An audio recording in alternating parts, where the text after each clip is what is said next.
सो hey guys, आज हम देखने वाले हैं क्लास 10th के फर्स्ट फ्लाइट के चैप्टर नंबर 3 को, जो कि है 2 स्टोरीज अबाउट फ्लाइंग। पहले में हम लोग देखने वाले हैं सीगल के बारे में और दूसरा है द ब्लैक एरोप्लेन के बारे में।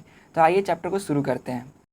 तो यहाँ पे हम लोग देखने वाले हैं कि यंग सीगल के बारे में, जो कि लेज पर अकेला था।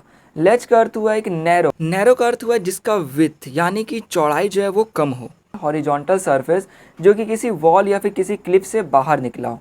तो यहाँ पर हम लोग देख रहे हैं क्लिफ को, मतलब कि चट्टान को। जो इस सीगल के दो भाई बहन थे वो उसे एक दिन पहले ही जो है उड़ान भरना शुरू कर दिए थे, मतलब इससे पहले ही उड़ना सीख गए थे। इसको बहुत ज़्यादा डर लगता था। ये जब कोई भी जो है हिम्मत इकट्ठा करके जाता था, दौड़ करके किनारे पे लच के और उड़ने की कोशिश करता, तो इसके आंखों के सामने आया था कि यार ये जो समुद्र है ये कितना मीलों दूर तक फैला हुआ है। उसको देख करके ये डर जाता। इसको ऐसा लगता है कि मानो इसके जो विंग्स है वो इसका साथ नहीं देंगे।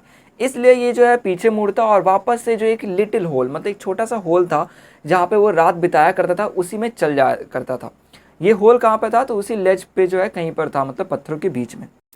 इसके छोटे भाई बहन तक जो है उड़ना शुरू कर दिए थे, लेकिन ये जो है अभी भी हिम्मत इकट्ठा नहीं कर पा रहा था उड़ान भरने के लिए। इसके पेरेंट्स जो है इसको बुलाते हैं श्रीली, चिल्लाते हुए, अपब्रेडिंग, डांटते हुए और थ्रेटिंग, धमकाते हुए कि जब तक तुम इस लेज से नहीं उड़ोगे तब तक तुम्हें भूखा रहने दे दिया जाएगा। अब ये जो है फिर भी डर रहा होता है और वहाँ से नहीं मूव करता है। 12 घंटे बीत जाते हैं, अभी भी जो है कोई इसके पास तक नहीं आता है। पूरा दिन ये भूखा रहता है। इसके पेरेंट्स जो है इसके भाई बहन के साथ उड़ते हैं, उनको जो है सिखा रहे होते हैं कि कैसे उड़ा जाता है, कैसे स्किम का मतलब हुआ है कि जो वेव्स हो गए, जो लहरें हो गई, उसके ऊपर से कैसे जो है पास से जो है उड़ा जाए, कैसे जो है फिश के लिए नीचे डाइव किया जाए, ये सब सिखा रहे होते हैं। फिर वो अपने बड़े भाई को देखता है जिसने अपना पहला हेरिंग, जो कि एक फिश है, उसको पकड़ा रहता है और एक रॉक पर खड़े होकर उसको खा रहा होता है। उसके पेरेंट्स उसके आसपास में रहते हैं और उसको जो है प्राउड कैकल का अर्थ हुआ कि खिलखिला कर हंस रहे होते हैं, मतलब एक मानो कि उसको बोल रहे होते हैं, कि शाबाशी दे रहे होते हैं कि उसने अपने पहले फिश को पकड़ा। और जो इसका पूरा फैमिली था वह दिन के वक्त में जो क्लिफ के अपोजिट में बड़ा प्लेट्यू था वहाँ पर चले जा रहे थे और ताना मार रहे थे कि देखो वो कितना ज़्यादा कायर है कि वह जो है अभी तक उड़ना नहीं सीखा। और दिन के वक्त में जो धूप उसके ऊपर पड़ता तो ऐसा लगता कि मानो उसको गर्मी फील आ रहा है, क्योंकि उसने रात भर से कुछ नहीं खाया था, तो एक तरह से उसको कमजोरी सा हो गया था। फिर वो जो है उस लेज के किनारे पे चला जाता है, वहाँ पर जो है एक पैर पे खड़ा हो जाता है, आँख को अपने बंद करता है, जिसमें से एक आँख को खुला रखता है और देखता है कि कहीं सभी लोग उसकी तरफ जो है देखें, उसको नोटिस करें। वह सोने की तक की जो है प्रिटेंड करने लग जाता है, मतलब एक दिखावा करता है कि वो सो सा गया है, लेकिन फिर भी कोई उसको नोटिस नहीं करता है। उसके जो दो भाई बहन थे वो बगल का जो प्लेट्यू था वहाँ पर खेल रहे थे। उसके जो फादर थे वो प्रीनिंग कर रहे थे, मतलब कि अपने फैदर्स को मेंटेन कर रहे थे। उसकी माँ ही एक थी जो कि उसकी तरफ देख रही थी। इसकी माँ जो है प्लेट्यू पर थोड़ी सी ऊंचाई पर बैठी रहती है। वह जो है फिश का टुकड़ा तोड़ती हैं, उसको नीचे रख करके अपने जो बीक है उसको रॉक पर जो है रगड़ने लग जाती है, जिससे कि वो अपने बीक को जो है शार्प कर पाए। ये जो है देखता है फूड को, एकदम से पागल हो जाता है, मतलब मानो उसको लग रहा था कि कब उसे खाने को मिल जाएगा। यह जो है गा गा गा करके मतलब क्राई करता है, एक तरह से मानो कि रोने के जो है उदास आवाज़ में बोलता है। उसकी माँ जो है गौ को आह जो ऐसे करके बोलती है, एक डेरिसिवली, मतलब कि एक ऐसे मैनर में वह बताती है कि देखो तुम कितने बेवकूफ़ हो। और फिर वह जो है वापस से जॉयफुल स्क्रीम में जो है कुछ देर बाद जो है बोलता है, मतलब थोड़ा खुश होकर बोलता है। फिर उसकी माँ जो है उड़ते हुए उसके पास तक आती है और उसके पास आकर के जो है एकदम वो नीचे नहीं बैठती है, वो थोड़ा किनारे पर ही उड़ रही होती है। यह ट्राई करता है लेने के लिए उस मछली के टुकड़े को, लेकिन ये देखता है कि वो आगे तक नहीं पहुंच पाता है। लेकिन ये इतना ज़्यादा भूखा रहता है कि यह जो है थोड़ा और आगे बढ़ने की कोशिश करता है। फिर उसे पता भी नहीं चलता कि कैसे वह जो है थोड़ा और आगे जैसे ही बढ़ता है उसकी माँ हल्का सा और ऊपर उड़ जाती है, मतलब थोड़ा सा और दूर चली जाती है और वो खाने की उस पागलपन में जो है नीचे की तरफ गिरने लग जाता है। जब वो नीचे की तरफ गिर रहा होता है तो उसमें से एकदम स्क्रीम चिल्लाता है वो, और फिर वो देखता है कि वह जो है हवा में उड़ रहा होता है। उसके जो पंख है वो खुल चुके रहते हैं और वो उड़ रहा होता है। अब इसको उड़ने से डर नहीं लगता है, बट हाँ ये हल्का थोड़ा डिजी फील करता है, मतलब कि मानो चक्कर सा आना, इसको ऐसा फील होता है। वह फिर अपने पंख को जो है उसको फ्लैप करता है और वो देखता है कि वो ऊपर उड़ने लग जाता है। फिर वो अपने माँ से कुछ बात करता है, उसकी माँ उसके पास आती है। वह जब चिल्लाया हुआ रहता है तो उस समय उसके जो पिता है वह आवाज़ सुन के उसके पास आते हैं। उसके जो दो भाई बहन थे वो भी उसके पास आते हैं और करवेटिंग, मतलब कि मानो जैसे घोड़े छलांग लगाते हैं ना, उसी तरह वो हवा में ऊपर नीचे से इसके पास उड़ने लग जाते हैं। बैंकिंग बैंकिंग का अर्थ हुआ कि जब जो पंछी वो इस टाइप से उड़ रहे हो, मतलब कि एक जो उनका पंख है वो ऊपर की तरफ रहे और एक पंख जो है थोड़ा नीचे की तरफ रहे। और तीसरा है सोरिंग एंड डाइविंग। सोरिंग का मतलब हुआ कि ऊपर बहुत ऊंचाई पर उड़ना, और डाइविंग का अर्थ हुआ कि नीचे जो है जो एक लोअर लेवल पर आ जाना, वेव्स के पास में जैसे कि नीचे डाइव किया जाता है। वो अपने डर को बिल्कुल ही भूल चुका था और वो उड़ान भर देता है। वो देखता है कि जो हरा समुद्र था वो बहुत दूर तक फैला हुआ था।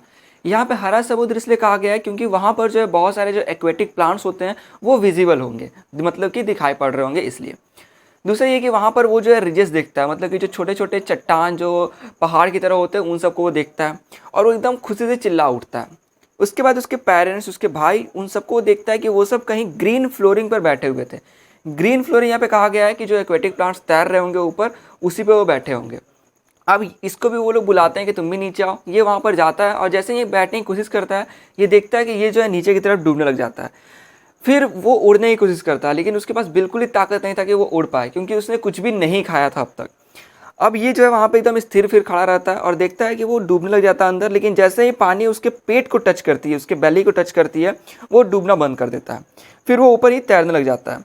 ये सब देखते हैं उसके पेरेंट्स, उसके जो भी भाई बहन थे, और सब इसको जो है प्रशंसा करते हैं इसकी, और उसके बाद इसको जो है खाने के लिए भी देते हैं, जो कि ये डॉग फिक्स के कुछ टुकड़े। और इस तरह इसने अपने पहले उड़ान को भरा। तो ये था पहला पार्ट का स्टोरी जो कि है सीगल के बारे में। सेकंड पार्ट का स्टोरी थोड़ा मिस्टीरियस है, उसके अंदर हम लोग देखेंगे एक ब्लैक एरोप्लेन के बारे में। तो आइए उसको देखते हैं। तो यहाँ पे सेकंड स्टोरी आता है जो कि था ब्लैक एरोप्लेन। इसमें कहा गया है कि रात का वक्त था, आसमान एकदम साफ था और बिल्कुल भी काले बादल नहीं थे। उस वक्त इस कहानी के जो कैरेक्टर हैं वो अपने जो डकोटा एरोप्लेन है उससे जो है कंट्री साइड से होकर के, मतलब कि जो ग्रामीण इलाके हैं उसके ऊपर से होते हुए जो है फ्रांस से इंग्लैंड जा रहे थे। मतलब फ्रांस से वो कहाँ जा रहे थे, इंग्लैंड की तरफ जा रहे थे, क्योंकि उनका जो है हॉलीडेज़ था और इसलिए वो सोचते हैं कि वो अपने फैमिली के साथ जो है हॉलीडेज़ वो बिताना पसंद करेंगे। वो घड़ी में टाइम देखते हैं, सुबह के 1:30 बज रहे होते हैं। वो जैसे ही थोड़ा आगे पहुंचते हैं तो वो बोलते हैं कि जैसे ही सिटी आएगा तो उस समय वो जो है पेरिस कंट्रोल रूम को कॉल करेंगे। सिटी जैसे ही उनको दिखता है, बहुत ज़्यादा लाइट दिखने लग जाते हैं, तो उनको लगता है कि बड़ा सिटी आ गया, इसलिए वो जो है फिर कॉल कर देते हैं जो पेरिस कंट्रोल रूम है, और उसे कहते हैं कि वो जो है डकोटा DS-088 है, क्या आप मुझे सुन सकते हैं। उसके बाद वो बोलते हैं कि मैं इंग्लैंड की तरफ जा रहा हूँ।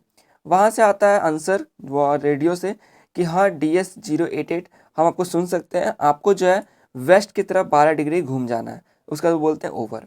अब ये जो अपना कंपास चेक करते हैं, मैप देखते हैं, उसके बाद फिर जो है अपना जो सेकंड फ्यूल टैंक था उस पर स्विच करते हैं, जो कि उनके जो डकोटा एरोप्लेन था उसका second and last fuel tank था। फिर वो जो है उड़ान भरने लग जाते हैं। वो सोचते हैं कि वो जो है उतने फ्यूल में आराम से वहाँ पर पहुँच जाएंगे। वो कहते हैं कि सब कुछ सही चल रहा है और वो जो है सुबह ब्रेकफास्ट के वक्त तक अपने घर पर पहुंच जाएंगे। लेकिन जैसे ही वो पेरिस, जो कि फ्रांस में है, वहाँ से 150 किलोमीटर आगे तक बढ़ाते हैं तो वो देखते हैं कि उनके सामने जो है बहुत घने काले बादल थे। वो बोलते हैं कि वो तो ऊपर से जा नहीं सकते हैं उतना ऊपर से उड़ के, और अगल बगल से भी नहीं जा सकते हैं उसके साइड से, क्योंकि उनके पास उतना फ्यूल नहीं रहता है। इसलिए वो सोचते हैं कि शायद उनको वापस पेरिस चले जाना चाहिए, लेकिन वो जो अपने घर ही जाना चाहते थे, वहीं पर ब्रेकफास्ट करना चाहते थे। इससे वो डिसाइड करते हैं कि वो जो है ये जो क्लाउड्स है इनके बीच से होकर जाएंगे। जैसे ही वो अपने एरोप्लेन को अंदर घुसाते हैं तो वो देखते हैं कि उनका एरोप्लेन मानो एकदम से खो सा जाता है, एकदम उसी में उलझ सा जाता है। उनका जो कंपास है वो काम करना बंद कर देता है, वो यहाँ वहाँ पूरा राउंड राउंड घूमने लग जाता है। उसके बाद वो कुछ और इंस्ट्रूमेंट जो है वो भी चेक करते हैं, यहाँ तक कि वो जो है रेडियो तक को चेक करते हैं, लेकिन रेडियो जो है उससे भी कोई आंसर उनको नहीं मिलता है, क्योंकि रेडियो भी काम नहीं कर रहा होता है। अब वो सोचते हैं कि वो जो उस तूफान में खो से गए। तभी इनको एक दूसरा एरोप्लेन दिखाई देता है जिसके विंग्स में कोई भी लाइट नहीं थे, लेकिन ये देख पाते हैं कि वो एरोप्लेन भी इनके साथ उसी तूफान में जो है उड़ान भर रहा था। उसमें जो व्यक्ति बैठा था वो अपने हाथ को खड़ा करता है और जो है इशारा करता है कि फॉलो मी फॉलो मी। ये समझ जाते हैं कि उस व्यक्ति को पता है कि मैं खो चुका हूँ, इसलिए वो जो है मेरी मदद करने की कोशिश कर रहा है। फिर वो जो दूसरा एरोप्लेन होता है वो थोड़ा सा साइड में घूम करके इनसे आगे में उड़ने लग जाता है, ताकि ये जो है ईजिली उसे फॉलो कर सके। ये खुश थे कि चलो मुझे कोई तो मिला जो कि मेरी मदद कर रहा है, और ये भी एक अच्छे बच्चे की तरह जो है उसका पीछा करने लग गया। लगभग 1.5 घंटे बीत गए। वो एरोप्लेन अब भी वहीं पर था और वो लोग अभी भी क्लाउड्स में ही फंसे हुए थे। फिर ये सोचते हैं कि इनके पास जो है बहुत ही कम फ्यूल बचा है, जिससे कि वो शायद 5 या 10 मिनट और जो है फ्लाई कर पाएंगे। तभी अचानक से वो देखते हैं कि वो जो एरोप्लेन रहता है वो नीचे जाने लग जाता है, तो ये भी नीचे जाते हैं। तभी ये जो है देखते हैं कि यह जो है एकदम से क्लाउड से बाहर निकल आए थे। ये जो है बहुत खुश थे। फिर ये जो है ब्लैक एरोप्लेन में बैठे अपने उस दोस्त को देखने के लिए जिसने इनकी मदद की थी, उसके लिए मुड़ते हैं वो। तो देखते हैं कि वो कहीं नहीं दिखाई पड़ता है। वो चारों तरफ देख लेते हैं लेकिन ब्लैक एरोप्लेन कहीं भी दिखाई नहीं पड़ता है। वो चारों तरफ देखने की कोशिश करते हैं लेकिन कहीं पर भी उनको जो है ब्लैक एरोप्लेन नहीं दिखाई पड़ता है। फिर वो जल्दी से लैंड करते हैं अपने उस पुराने डकोटा एरोप्लेन को जो एकदम से छोड़ते हैं और वहाँ से जाते हैं कंट्रोल सेंटर में। कंट्रोल सेंटर में एक औरत बैठी हुई थी, उनसे जाकर ये कहते हैं कि मैं अपने एक दोस्त को ढूंढ रहा हूँ जो कि एक ब्लैक एरोप्लेन में था, जिसे मैं थैंक यू कह सकूँ। वो जो औरत रहती है वो एकदम स्ट्रेंजली इनको देखने लग जाती है और हंसती है। बोलती है दूसरा एरोप्लेन। फिर वो बोलती है कि इस तूफान में कोई दूसरा एरोप्लेन जो है उड़ा ही नहीं इस रात, सिर्फ एक आप ही थे जो कि हमें रेडार पर दिखाई दे पाए थे और कोई भी रेडार पर नहीं दिख रहा था। अब ये कंफ्यूज जाते हैं कि आखिर वो कौन था जिसने मेरी मदद की, वो भी बिना किसी रेडियो और कंपास के यूज़ के, क्योंकि वो तो जो है स्टॉर्म में काम ही नहीं कर रहा था। फिर वो सोचते हैं कि मेरे पास ज़्यादा फ्यूल भी नहीं था लेकिन फिर उतना ही फ्यूल में मैं यहाँ पे पहुँच गया। इसके साथ साथ वो सोचते हैं कि आखिर कौन था वो स्ट्रेंज ब्लैक एरोप्लेन में जो कि उस तूफान में उड़ रहा था, वही बिना किसी लाइट के। विंग्स पे लाइट होने के कुछ अलग अलग पर्पस होते हैं, जैसे कि पहला पर्पस होता है कि जो एरोप्लेन में लाइट्स होते हैं उनके विंग्स में, वो जो है हेल्प करता है कि अगर कोई दूसरे पायलट उड़ रहे हैं उनको पता लगाने के लिए कि हाँ एक दूसरा एरोप्लेन वहाँ पर है। तो ये था इस कहानी में। तो यहाँ पे बहुत ही स्ट्रेंज सा फीलिंग आता है सही में, क्योंकि आखिर वो एरोप्लेन कौन हो सकता है जो कि तूफान में भी सही रास्ता पता लगा लिया बिना किसी इक्विपमेंट के। तो यहाँ था ये सेकंड कहानी जो कि है द ब्लैक एरोप्लेन का। तो ये पूरा वीडियो होता है खत्म। आशा करूँ आपको वीडियो अच्छी लगी हो। वीडियो अच्छी हो तो प्लीज़ लाइक कर दें, दोस्तों को शेयर कर दें और चैनल को सब्सक्राइब करना बिल्कुल भी ना भूलें।